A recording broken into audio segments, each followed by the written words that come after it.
time.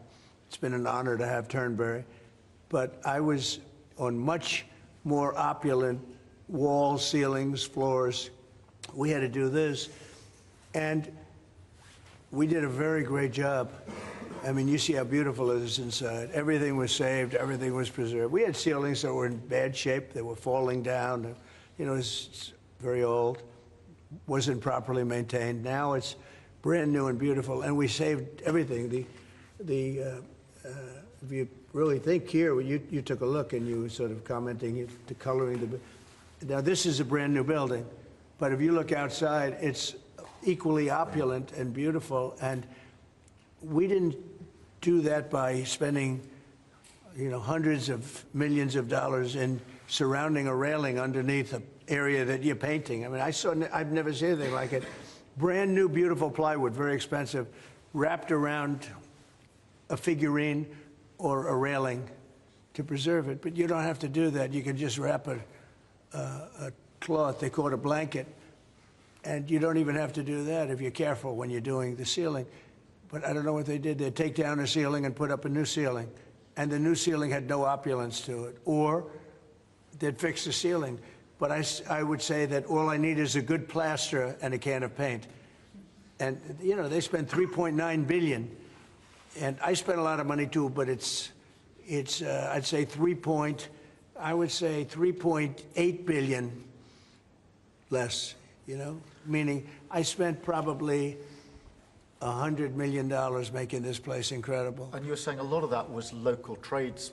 I used local trades. We were looking at the windows, I think, in the next room. I had local trades do a lot of this. We have the most opulent windows next door, and I had a choice. Do I take them out? And, you know, they've suffered through 125 years of storms. You have very big storms in this area. When you have a storm, you have a storm. We do it properly. And they made it, barely, but they were in bad shape.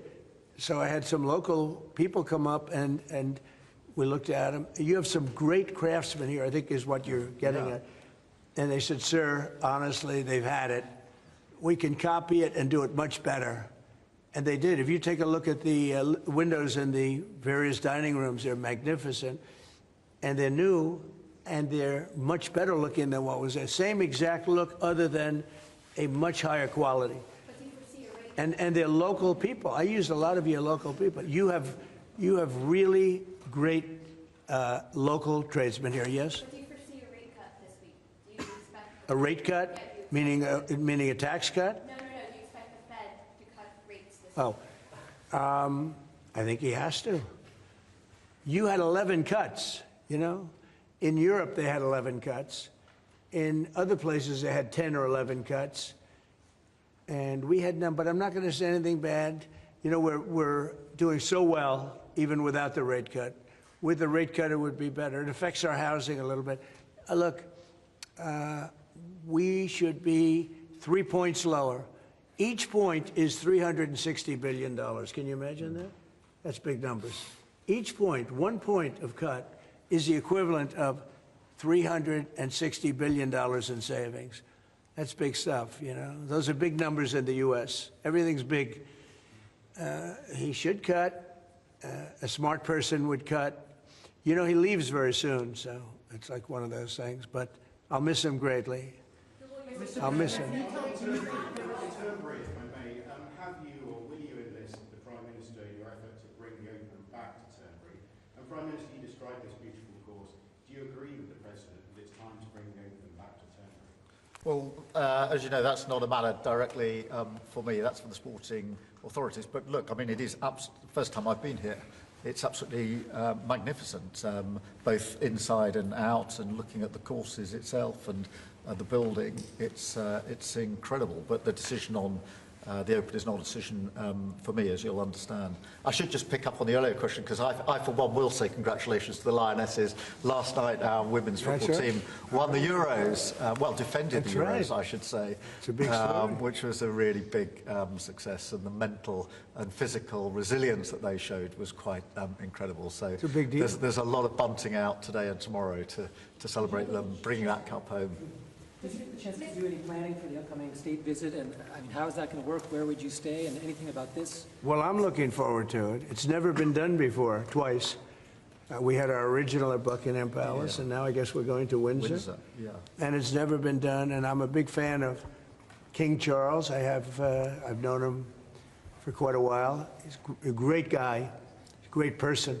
He looks really well to me. He looks great. So we look forward to coming over. It's going to be, it was one of the most beautiful evenings I've ever seen. I hate to say it, but nobody does it like you people in terms of the pomp and ceremony. True. And I look forward to being here with the ambassador. Our ambassador is a very, very successful man who just wanted to do this. And I said, how are you going to be able to do that? And he's so committed to, you know, the relationship between the countries. But he's a very great guy and a very, very successful man. So I very much thank you for doing this. Well, thank you for the honors. Mr. President, will you go to London, or are you worried it's no longer about this? About what? Will you visit London during the state visit? I will. I'm not a fan of your mayor. Why not? I think he's done a terrible job, the mayor of London. But a nasty person. I think he's done. I think He's a friend of mine, actually. no. I think he's done a terrible job. But I would certainly visit London. Yeah. Would you like Gaza?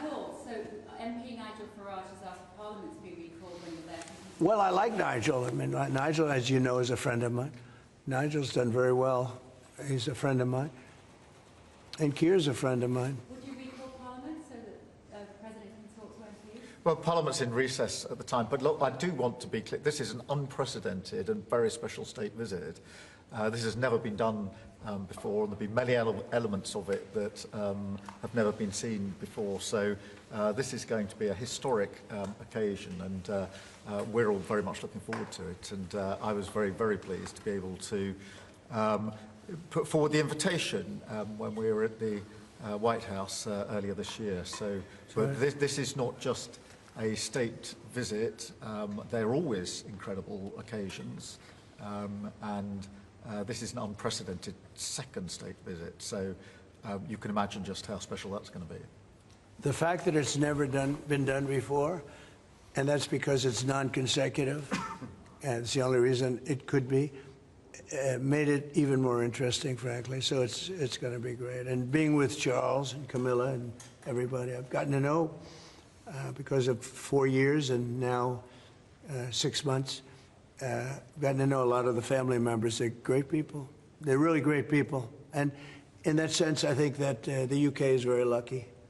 You could have people that weren't great people. I don't know if I'd say that, but you could have people that weren't. But we're very lucky to have our Yeah. royal family. They're absolutely fantastic. so we really look forward to that. As far as Parliament, if he wants me to speak in Parliament, I'll do it.